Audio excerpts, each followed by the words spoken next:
Hello everyone and welcome back to Neil Explains. Today I come with this tricky question. Actually this one is viral on the internet. So if you solve by your own, comment your answer. I will give you heart and like.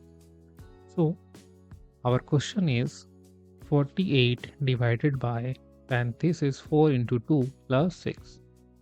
And in this case we have to use the PEMDAS rule.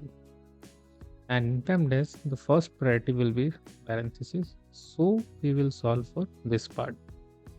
So write again 48 divided by 4 into 2, which will become 8 plus 6.